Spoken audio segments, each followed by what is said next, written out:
ಇವರು ಹೆದರುತ್ತಿರುವುದನ್ನು ನೋಡಿದರೆ ಆ ಎಪ್ಸ್ಟಿನ್ ಫೈಲಲ್ಲಿ ಅಣ್ಣಾ ಬಾಂಡು ಸಿಕ್ಕಿ ಬಿದ್ದಿದ್ದಾರೆ. ಇವರಿಗೆ 90 ಬಿದ್ದಿದೆ, ಕರೆಕ್ಟ್ ಅಲ್ಲ? ಅದೇ ರೀತಿಯಲ್ಲಿ ಮೊನ್ನೆ ಸ್ಪೀಕರ್ ಕೆಳಗಡೆ ಬೊಬ್ಬೆ ಹೊಡಿತಿದ್ದಂತ ವ್ಯಕ್ತಿ ಈ ಮಂಗಳೂರಿನ ವೇದವ್ಯಾಸ ಕಾಮತ್. ಜಾತಿಗಳ ಆಧಾರದಲ್ಲಿ ಸಮಾಜವನ್ನು ಒಳಿತಿರ್ತಕ್ಕಂಥ ಕಾಂಗ್ರೆಸ್ ಸರ್ಕಾರಕ್ಕೆ ಹೂ ಅಂತ ಹೇಳಲಿಕ್ಕೆ ಶುರು ಮಾಡಿದ್ರು, ಕರೆಕ್ಟ್ ಅಲ್ಲ ವೇದವ್ಯಾಸ ಕಾಮತ್? ಅಷ್ಟೊತ್ತಿಗೆ ನರೇಂದ್ರ ಮೋದಿ ಅವರು ನಾನು ಸಹ ಜಾತಿ ಗಣತಿ ಮಾಡಿದ್ದೆ, ವೇದವ್ಯಾಸ ಕಾಮತ್ ಪುಂಗಿ ಚೇಂಜ್. ನೆನ್ಪಿಟ್ಕೊಳ್ಳಿ, ಇದನ್ನು ಏನಾದರೂ ನರೇಂದ್ರ ಮೋದಿ ಕೊಡಬೇಕಿತ್ತು ವಾಸಣ್ಣ. ಈ ಬಿಜೆಪಿಯವ್ರದ್ದು ಇಲ್ಲಿ ಒಂದು ಗಡಿಯಾರ ಸರ್ಕಲ್ ನಲ್ಲಿ ಒಂದು ಮೆರವಣಿಗೆ ಸ್ಟಾರ್ಟ್ 150 ಸ್ಥಾನಗಳನ್ನ ಕಾಂಗ್ರೆಸ್ ಪಡೆಯುವ ಸಾಧ್ಯತೆ ಇದೆ ಅಂತ. 150 ಸ್ಥಾನಗಳು ಪಡೆಯುತ್ತೆ ಅಂತ ಅದರ ಅರ್ಥ ಸುಳ್ಯನೂ ಗೆಲ್ಲುತ್ತೆ, ಕಾಪುನು ಗೆಲ್ಲುತ್ತೆ, ಮಂಗಳೂರು ಗೆಲ್ಲುತ್ತೆ, ಸುರತ್ಕಲ್ಲು ಗೆಲ್ಲುತ್ತೆ ಅನ್ನುವಂತ ಅರ್ಥವನ್ನು ನಾವು ನೆನಪಿಟ್ಕೊಳ್ಬೇಕು. ಅದೇ ಸುಬ್ರಹ್ಮಣ್ಯ ಸ್ವಾಮಿ ಅವರು ಅದೇ ಬಿಜೆಪಿ ಪಕ್ಷದಲ್ಲಿ ಇದ್ದುಕೊಂಡು ಹೇಳ್ತಾ ಇದ್ದಾರೆ, ನರೇಂದ್ರ ಮೋದಿಯಿಂದ ದೇಶಕ್ಕೆ ಅಪಾಯ ಇದೆ, ಬಿಜೆಪಿಯವರಿಗೆ ಆಡಳಿತ ಮಾಡಲಿಕ್ಕೆ ಬರೋದಿಲ್ಲ. ನೆನ್ಪಿಟ್ಕೊಳ್ಳಿ, ಸರ್ಕಾರಿ ಉದ್ಯೋಗಿಗಳಾದ ಹೆಣ್ಣು ಮಕ್ಕಳಿಗೆ ತಿಂಗಳಿಗೆ ಒಂದು ರಜೆಯನ್ನ ಘೋಷಣೆ ಮಾಡಿದ ಮಾತೃ ಹೃದಯ ಸರ್ಕಾರ ಇದ್ರೆ ಅದು ಕರ್ನಾಟಕದ ಕಾಂಗ್ರೆಸ್ ಸರ್ಕಾರ. ಟೀಚರಿಗೆ ಓಟಿಲ್ವಾ? ತಾಲೂಕು ಆಫೀಸ್ ಕ್ಲರ್ಕಿಗೆ ಹೋಗುವ ನಮ್ಮ ಅಕ್ಕನಿಗೆ ಓಟಿಲ್ವಾ ನಿಮ್ಮ ವಾರ್ಡ್ನಲ್ಲಿ? ಅವ್ರ ಹತ್ರ ಹೇಳಿ, ಅಕ್ಕ ನಿಮ್ಗೆ ರಜೆಯನ್ನು ಕೊಡಿಸಿದ್ದು ನಾವು, ನಮ್ಮ ಪಕ್ಷ ನಿಮ್ಗೆ ತಿಂಗಳಿಗೆ ನಿಮಗೆ ಅನಿವಾರ್ಯವಾಗಿ ನಿಮ್ಮ ದೈಹಿಕತೆಯ ಕಾರಣಕ್ಕಾಗಿ ನಿಮಗೆ ಕೊಡಬೇಕಾದ ಒಂದು ಹಕ್ಕನ್ನು ಒದಗಿಸಿಕೊಟ್ಟ ಗ್ಯಾರಂಟಿ ಕೊಟ್ಟಿರ್ತಕ್ಕಂಥವ್ರು ಇದ್ರೆ ಅದು ಕಾಂಗ್ರೆಸ್ ಸರ್ಕಾರ ಅಂತ ಹೇಳಬೇಕು ಅಲ್ವಾ? ಹೆಣ್ಮಕ್ಳಿಗೆ ಖುಷಿ ಆಗ್ಬೇಕಲ್ಲ, ಇದು ನಮಗೂ ಖುಷಿ. ನಾವು ತಾಯಿಯನ್ನಿದ್ದೇವೆ, ಹೆಂಡತಿ ಇದ್ದಾರೆ, ಅಕ್ಕ ತಂಗಿಯರಿದ್ದಾರೆ, ನಮಗೂ ಸಹ ಆ ರೀತಿ ಸರ್ಕಾರ. ನೆನ್ಪಿಟ್ಕೊಳ್ಳಿ, ಇದನ್ನು ಏನಾದರೂ ನರೇಂದ್ರ ಮೋದಿ ಕೊಡಬೇಕಿತ್ತು ವಾಸಣ್ಣ. ಈ ಬಿಜೆಪಿಯವ್ರದ್ದು ಇಲ್ಲಿ ಒಂದು ಗಡಿಯಾರ ಸರ್ಕಲ್ನಲ್ಲಿ ಒಂದು ಮೆರವಣಿಗೆ ಸ್ಟಾರ್ಟ್. ಯಾವ ರೀತಿ ಮೆರವಣಿಗೆ? GSTಯನ್ನು ತಂದದ್ದು ನಾವೇ, ಆದರೆ ಆ ಕಾಯ್ದೆಯನ್ನ ನಿಯಮಾವಳಿಗಳನ್ನ ಸರಿಕಟ್ಟು ಮಾಡಬೇಕು ಅಂತ ವಾದವನ್ನ ಕಾಂಗ್ರೆಸ್ ಮೊದಲಿನಿಂದ ಕೊನೆಯವರೆಗೂ ಮಾಡ್ತಾ ಬಂದಿತ್ತು. ಇವು ಪುಣ್ಯಾತ್ಮರಿಗೆ ಜಾಗೃತಿಯಾಗಿದ್ದು ಮೊನ್ನೆ ಜಾಗೃತಿಯಾಗಿ GST ನಿಯಮಗಳನ್ನು ಸ್ವಲ್ಪ ತಿದ್ದುಪಡಿ ಆದ ಕೂಡಲೇ ಈ ನಿಮ್ಮ ಬ್ರಿಜೇಶ್ ಔಟ ಎಂಥದ್ದು ವೇದವ್ಯಾಸ ಕಾಮತ್ತು ಎಂತ ಇವರು ಪುರುಸೊತ್ತಿಲ್ಲದೆ ಕರಪತ್ರ ಹಿಡಿದು ಅಂಗಡಿಯವರಿಗೆ ಸುಲಭ, ರೈತರಿಗೆ ಲಾಭ, ಬಳಕೆದಾರರಿಗೆ ಲಾಭ ಅಂತ ಕರಪತ್ರ ಹಂಚಿದ್ರೆ ಇಲ್ಲ? ಹಂಚಿದ್ರು. ನೆನ್ಪಿಟ್ಕೊಳ್ಬೇಕು, ನಾನು ಈಗಲೂ ಪದೇ ಪದೇ ಹೇಳ್ತೇನೆ, ಜಾತಿ ಗಣತಿಯನ್ನ ಮಾಡ್ತೇವೆ ಅಂತ ಹೇಳಿ ಘೋಷಣೆ ಮಾಡಿದ್ದು ಯಾರು ಹೇಳಿ ಘೋಷಣೆ ಮಾಡಿದ್ದು? ಕಾಂಗ್ರೆಸ್. ರಾಹುಲ್ ಗಾಂಧಿ ಅವರು ಹೇಳಿದ್ರು, ಕರ್ನಾಟಕದಲ್ಲಿ ಅದನ್ನು ಮಾಡ್ತೀವಿ ಅಂತ ಹೇಳಿದ್ರು. ಮಾಡ್ತೀವಿ ಅಂತ ಹೇಳ್ಕೊಳ್ಳಿ, ಈ ವೇದವ್ಯಾಸ ಕಾಮತ್ತದ್ದು ಶುರುವಾಯ್ತು. ಜಾತಿಗಳ ಆಧಾರದಲ್ಲಿ ಸಮಾಜವನ್ನು ಒಳಿತಿರ್ತಕ್ಕಂಥ ಕಾಂಗ್ರೆಸ್ ಸರ್ಕಾರಕ್ಕೆ ಹೂ ಅಂತ ಹೇಳಲಿಕ್ಕೆ ಶುರು ಮಾಡಿದ್ರು, ಕರೆಕ್ಟ್ ಅಲ್ಲ ವೇದವ್ಯಾಸ ಕಾಮತ್? ಅಷ್ಟೊತ್ತಿಗೆ ನರೇಂದ್ರ ಮೋದಿ ಅವರು ನಾನು ಸಹ ಜಾತಿ ಗಣತಿ ಮಾಡ್ತೇವೆ, ವೇದವ್ಯಾಸ ಕಾಮತ್ತದ್ದು ಪುಂಗಿ ಚೇಂಜ್. ಏನು ಹೇಳಿ, ನಾವು ನರೇಂದ್ರ ಮೋದಿ ಅವರ ಕಾರಣದಿಂದ ಜಾತಿ ಗಣತಿ ಪ್ರಾರಂಭ ಅಂತ. ಎಂತ ಗ್ರಾಚಾರ! ನೆನ್ಪಿಟ್ಕೊಳ್ಬೇಕು, ಮೊನ್ನೆ ಶಿವಲಿಂಗೇಗೌಡರು ಕರ್ನಾಟಕದ ವಿಧಾನಸಭೆಯಲ್ಲಿ ಬಳಸಿದ ಭಾಷೆಗಳ ಜೊತೆಗೆ ನನಗೆ ಅಂತರ ಕಾಪಾಡ್ಕೊತಾರೆ. ವಿಶೇಷವಾಗಿ ಮಂಗಳೂರಿನ ಜನಕ್ಕೆ ಆ ಭಾಷೆಗಳು ಕೆಲವೊಮ್ಮೆ ನಿಮಗೆ ಅರಗಿಸ್ಕೊಳ್ಳೋಕ್ಕಾಗಲ್ಲ, ಆದರೆ ರೈತರ ಭಾಷೆ, ಹಳ್ಳಿಗರ ಭಾಷೆ. ಆದರೆ ನೆನ್ಪಿಟ್ಕೋಬೇಕು, ನಿಮ್ಮ ವೇದವ್ಯಾಸ ಕಾಮತ್ರಿಗೆ ಅದಕ್ಕಿಂತ ಒಳ್ಳೆ ಶಬ್ದಗಳಲ್ಲಿ ಮಾತಾಡಲಿಕ್ಕೆ ಸಾಧ್ಯವೇ ಇರಲಿಲ್ಲ. ಒಪ್ತೀರ ನೀವು? ಚಪ್ಪಾಳೆ ಹೊಡೀರಿ ನೋಡೋದಕ್ಕೆ. ನೆನ್ಪಿಟ್ಕೋಬೇಕು, ನಾನು ಪುತ್ತೂರಿನಲ್ಲಿ ಹೇಳಿದೆ, ಮನೋರಂಜನ ನಮ್ಮೂರಲ್ಲಿ ಕಬಡ್ಡಿ ಆಡ್ತಾ ಇರ್ತಾರೆ, ಲಾಸ್ಟ್ ಪಾಯಿಂಟ್ ಬೇಕು. ಒಬ್ಬ ಒಂದು 60+30 ಹಾಕಿದವ, ಬಿಸಿಲು ಬೇರೆ ಏರ್ತಿರ್ತದೆ, ಅವ ಲೈನಿಂದ ಹೊರಗೆ ನಿಂತ್ಕೊಂಡಿರ್ತಾನೆ. ಅವನು ಹೊರಗೆ ನಿಂತ್ಕೊಂಡು ಇವ ರೈಡಿಗೆ ಹೋಗ್ತಿರ್ತಾನೆ. ಅಲ್ಲಿ 7 ಜನ ಇದ್ದಾನೆ, ಇವ ಪಾಪ ಸಣ್ಣಕ್ಕೆಲ್ಲ ಹೋಗಿ ಇವನು ರೈಡಿಗೆ ಹೋದಾಗ ಪೋಲಂಡೆಗೆ ಹೋಗಿ, ನೀನು ಮುಂದೆ ಹೋಗು, ಬೋನಸ್ ಗೆರೆ ಮುಟ್ಟು, ನಾನಿದ್ದೇನೆ ಅಂತ. ಇವ ಇದ್ದಾನೆ ಟೀಮ್ ಒಳಗೆಲ್ಲ, ಇವ ಹೊರಗಡೆ, ಇವನಿಗೆ 90 ಬಿದ್ದಿದೆ, ಕರೆಕ್ಟ್ ಅಲ್ಲ? ಅದೇ ರೀತಿಯಲ್ಲಿ ಮೊನ್ನೆ ಸ್ಪೀಕರ್ ಕೆಳಗಡೆ ಬೊಬ್ಬೆ ಹೊಡಿತಿದ್ದಂಥ ವ್ಯಕ್ತಿ ಈ ಮಂಗಳೂರಿನ ವೇದವ್ಯಾಸ ಕಾಮತ್, ಕರೆಕ್ಟ್ ಅಲ್ಲ? ಆ ರೀತಿಯಾಗಿರ್ತಕ್ಕಂಥ ಸಂದರ್ಭದಲ್ಲಿ ಹಿರಿಯನಾಗಿರ್ತಕ್ಕಂಥವ್ರು ಬಳಸಿರ್ತಕ್ಕಂಥ ಶಬ್ದಗಳಿಗೆ ನನಗೆ ತಕರಾರಿದ್ರು. ಮಾರನೇ ದಿವಸ ಕನ್ನಡದ ಒಂದೇ ಒಂದು ಪ್ರಿಂಟ್ ಮೀಡಿಯಾ ಸಹಿತ ಶಿವಲಿಂಗೇಗೌಡರು ಬಳಸಿದ ಭಾಷೆಯ ಬಗ್ಗೆ ಒಂದೇ ಒಂದು ಆಕ್ರೋಶದ ಶಬ್ದಗಳನ್ನು ಬರೆಯದೆ ಸಾಮಾಜಿಕ ಜಾಲತಾಣದೊಳಗೆ ದಿನ ಬೆಳಗಾಗೋದ್ರೊಳಗೆ ಶಿವಲಿಂಗೇಗೌಡರು ಹೀರೋ ಆಗಿ ಹೋದರು. ಅಂದರೆ ಅವರ ಮನಸ್ಥಿತಿ, ಅವರ ನಡವಳಿಕೆಯ ವಿರುದ್ಧ ಜನಮಾನಸ ಇದೆ ಅನ್ನೋದು ಅರ್ಥ. ಈಗ ನನಗೆ ಅವರು ಹೇಳಿದರು, ನಮ್ಮ ಬ್ಯಾರಿ ಅಕಾಡೆಮಿ ಅಧ್ಯಕ್ಷರು, ಇವರು ಏನೋ ಸರ್ವೆ ಮಾಡಿದ್ದಾರಂತೆ, 50 ವಿಧಾನಸಭೆ ಕ್ಷೇತ್ರಗಳಲ್ಲಿ ಸರ್ವೆ ಮಾಡಿದ್ದಾರಂತೆ. ಅವರು ನನಗೊಂದು ಭಾರಿ ವಿಶ್ವಾಸವನ್ನು ಹೇಳಿದರು, ನಾವು ಚೆನ್ನಾಗಿ ಕೆಲಸ ಮಾಡಿದರೆ ಕರ್ನಾಟಕದಲ್ಲಿ ಬರುವ ಬಾರಿ 150 ಸ್ಥಾನಗಳನ್ನು ಕಾಂಗ್ರೆಸ್ ಪಡೆಯುವ ಸಾಧ್ಯತೆ ಇದೆ ಅಂತೇಳಿ. 150 ಸ್ಥಾನಗಳು ಪಡೆಯುತ್ತೆ ಅಂತ ಅದರ ಅರ್ಥ ಸುಳ್ಯನೂ ಗೆಲ್ಲುತ್ತೆ, ಕಾಪುನು ಗೆಲ್ಲುತ್ತೆ, ಮಂಗಳೂರು ಗೆಲ್ಲುತ್ತೆ, ಸುರತ್ಕಲ್ಲು ಗೆಲ್ಲುತ್ತೆ ಅನ್ನುವಂಥ ಅರ್ಥವನ್ನು ನಾವು ನೆನಪಿಟ್ಕೊಳ್ಬೇಕು. ಇದನ್ನು ಇಟ್ಕೊಂಡು ಭರವಸೆಯಿಂದ ನಾವು ಕೆಲಸವನ್ನು ಮಾಡಬೇಕು. ನನಗೆ ಒಂದು ಭಾಷೆ ನೀವು ನೆನಪು ಮಾಡಿಕೊಡಿ, ನಾನು ಬಂದಿದ್ದಕ್ಕೆ ಮತ್ತು ಆ ಕೆಲಸ ಮಾಡಲಿಕ್ಕೆ ನಾನು ಕೈಗೂಡಿಸ್ಲಿಕ್ಕೆ ರೆಡಿ ಇದ್ದೇನೆ.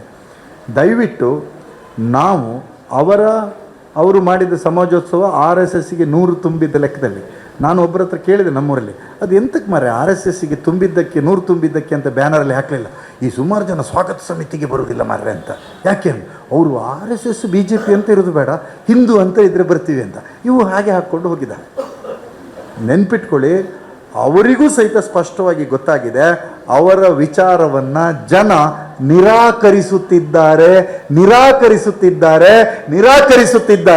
ಆ ನಿರಾಕರಿಸಿರುವ ಒಂದು ದ್ಯೋತಕ ಅಂದರೆ ನಮ್ಮ 56 ಇಂಚಿನ ನರೇಂದ್ರ ಮೋದಿಯವರು ಮೊನ್ನೆ ಲೋಕಸಭೆಯಲ್ಲಿ ರಾಷ್ಟ್ರಪತಿಗಳ ವಂದನಾ ನಿರ್ಣಯದ ಸಂದರ್ಭದಲ್ಲಿ ಭಾಷಣ ಮಾಡಬೇಕಾದಂಥ ನರೇಂದ್ರ ಮೋದಿಯವರು ಲೋಕಸಭೆಯಲ್ಲಿ ನರೇಂದ್ರ ಮೋದಿಯವರಿದ್ದಾರೆ, ರಾಹುಲ್ ಗಾಂಧಿ ಇದ್ದಾರೆ ಅನ್ನೋ ಕಾರಣಕ್ಕಾಗಿ ರಾಜ್ಯಸಭೆಗೆ ಹೋಗಿ ಭಾಷಣ ಕುಟ್ಟಿ ಬಂದರು.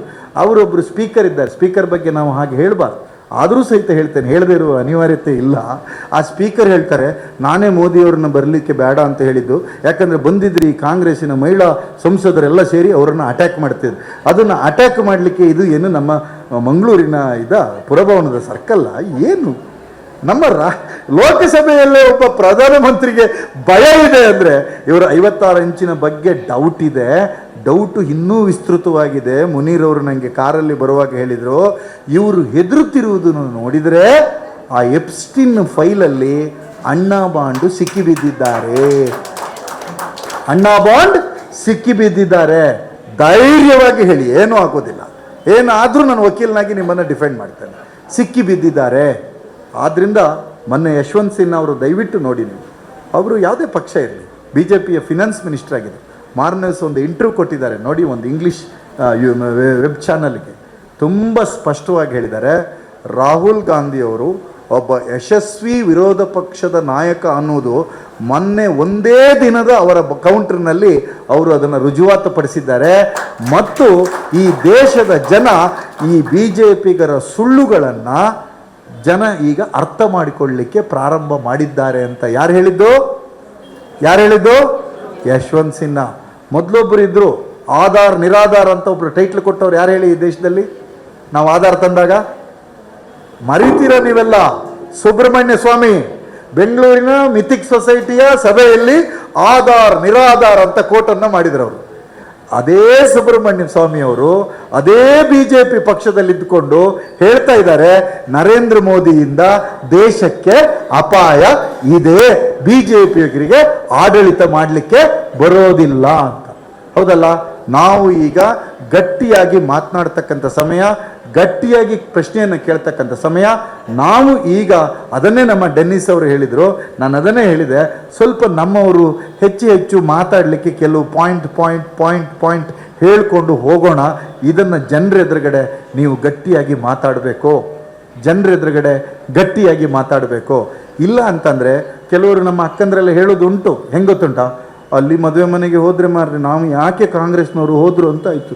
ಯಾಕೆ ಅಲ್ಲಿ ಎಲ್ಲರೂ ಕಮಲಕ್ಕ, ಸುಶೀಲಕ್ಕ, ಚೈತ್ರಕ್ಕ, ರಮ್ಯಕ್ಕ ಎಲ್ಲರೂ ಮೋದಿ ಅಂತ.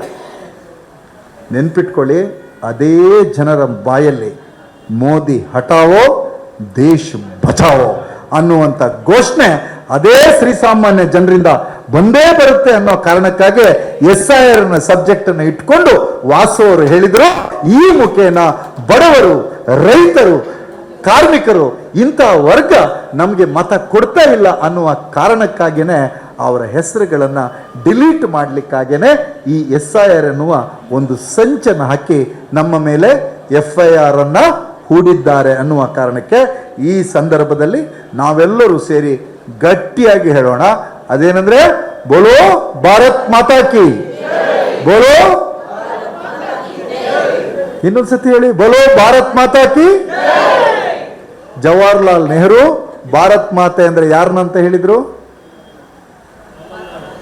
ಹೇಳಿ ಅಪ್ಪೇಕ ಶಾಲೆಟ್ ಪಿಂಟೋ ಇಲ್ಲ ಹೇಳಿದ್ರು. ನಮ್ಮ ಜವಾಹರ್ಲಾಲ್ ನೆಹರು ಭಾರತ್ ಮಾತೆ ಅಂತಂದ್ರೆ ಅದು ಕೇವಲ ಚಿತ್ರದ ಮೇಲೆ ಕಾಣುವ ಒಂದು ಬಿಂಬವಲ್ಲ.